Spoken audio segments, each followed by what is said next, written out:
Caution. The moderate risk area covers locations east of a line extending from Medford to Bells and Glencoe. The slight risk area covers locations east of a line extending from Freedom to Clinton to Quan and Benjamin, Texas. Timing. The most likely time for severe thunderstorms will be from 3 p.m. through 10 p.m. Impacts. Isolated, but significant damage to automobiles, rooftops, and vegetation from hail up to 3 inches in diameter. Damaging wind gusts to 75 miles an hour. Tornadoes in the moderate risk area. Recommended actions. Storm spotter groups and emergency management. The personnel across the risk area should plan for severe weather operations this afternoon and evening. Discussion. A warm front will lift northward and settle into central Kansas this afternoon. Near north of the front, scattered to numerous thunderstorms are expected to develop. During the afternoon and evening hours, some storms may develop southward into far north central Oklahoma. Low and deep low sheet in the moderate risk area will be supportive of supercell thunderstorms, with the possibility of very large hail and tornadoes. A greater risk of tornadoes will be located in Kansas, closer to the warm front. Elsewhere, a dry line will extend north to south on the western edge of this large risk area by mid-afternoon. Most of the area east of the dry line is expected to remain well-capped, but convergence ahead of the dry line may be sufficient for isolated thunderstorms.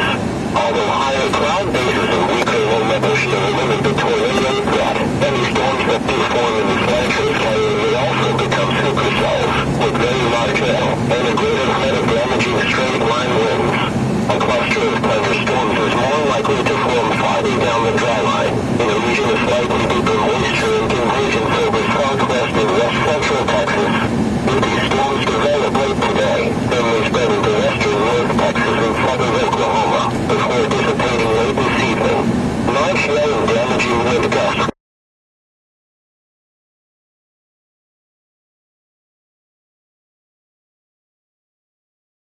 We have a moderate risk of severe thunderstorms basically across the Oklahoma-Kansas border up in here.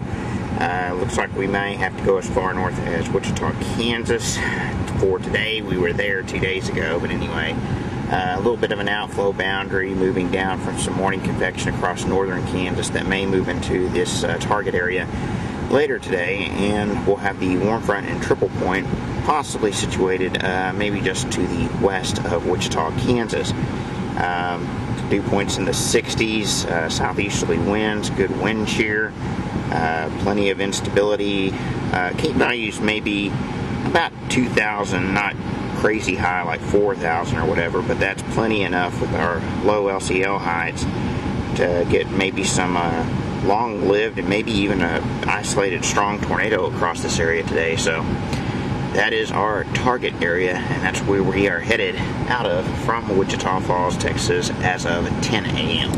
Heading just south of Wichita, Kansas, between Wellington and Wichita, but we just went back through the turnpike, the Payto. We're headed back south into Oklahoma. There's cells developing in northwest Oklahoma. They'll be back on our way home too, so we figured we might as well go after those instead of going 100 miles to the northeast on into eastern Kansas and adding 2 or 3 hours of drive time for later tonight. So tornado watch out until 10 p.m. I'm going to try to pull up a graphic of that if our connection's fast enough here.